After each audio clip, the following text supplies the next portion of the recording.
एक समय की बात है। किसी शहर के पास एक बड़े मंदिर का निर्माण कार्य हो रहा था। उस निर्माण कार्य में बहुत संख्या में मजदूर कार्य में लगे हुए थे। उस समय वहां पर लकड़ियों का काम अधिक मात्रा में चल रहा था, इसलिए वहां पर लकड़ी चीरने के लिए बहुत से मजदूर काम में लगे थे। वहां पर चारों तरफ जगह जगह लकड़ियों के लट्ठे बिखरे पड़े थे। चूंकि लट्ठे और शहतीर चीरने का काम वहां पर हो रहा था, हर दिन की तरह एक दिन सभी मजदूर दोपहर के समय का भोजन करने के लिए पास के बाजार में चले गए। दोपहर का खाना खाने से पहले एक मजदूर ने आधी ही लकड़ी चीरी थी, इसलिए वह लकड़ी के लट्ठे के बीच में लकड़ी का एक खूंटा फंसा देता है ताकि दोबारा चीरने के लिए आरी फंसाने में आसानी हो। जब सभी मजदूर भोजन करने जाते हैं तब वहां पर कोई नहीं होता। तभी उस जगह पर कहीं से बंदरों का एक झुंड पहुंच गया। उन्हीं बंदरों में से एक बहुत ही शरारती बंदर भी था। वह शरारती बंदर किसी की बात नहीं मानता था और हमेशा जरूरत से ज्यादा उछल कूद करता था। सभी बंदर वहां पड़ी चीजों को उलट पुलट करने और बिखेरने में लग गए। बंदरों के सरदार ने जब कई बंदरों को शरारत करते देखा तो सभी को वहां रखी चीजों को छेड़ने से मना किया और सरदार ने सभी बंदरों को पेड़ पर वापस चलने का आदेश भी दिया। सभी बंदर पेड़ पर वापस चले गए, परंतु वह शरारती बंदर वहीं रुका रहा। वह बंदर वहीं लकड़ियों के लट्ठे के ऊपर उछल कूद करता रहा।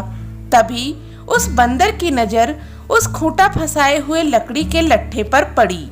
उसने पास पड़े आरी को पकड़ा और लकड़ी पर रगड़ने लगा। लकड़ी पर रगड़ने के कारण किर किर की आवाज सुनाई देने लगी। कहा जाता है कि बंदरों की भाषा में किर किर का अर्थ होता है आलसी और निकम्मा।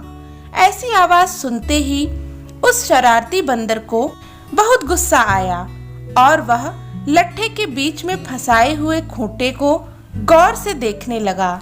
उसे लगा कि अगर इस खूंटे को निकाल दिया जाए तो वह आवाज बंद हो सकती है और वह उसको निकालने के काम में जुट गया।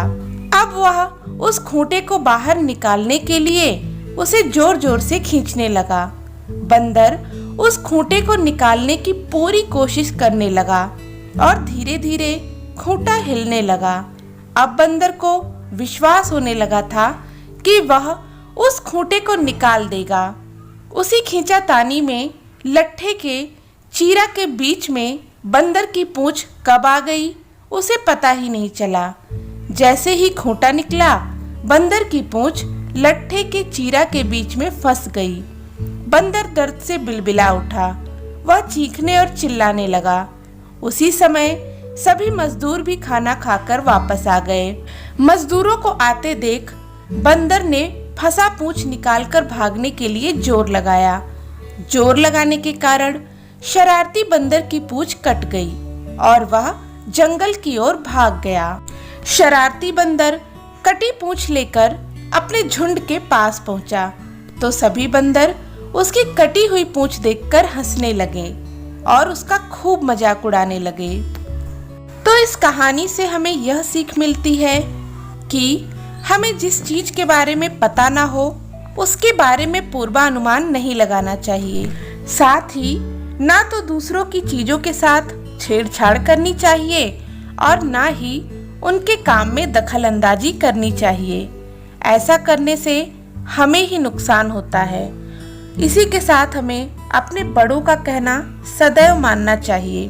तो दोस्तों, आज की यह कहानी आपको कैसी लगी? अगर अच्छी लगी तो प्लीज़ इसे लाइक करें, शेयर करें और चैनल को सब्सक्राइब करें। धन्यवाद।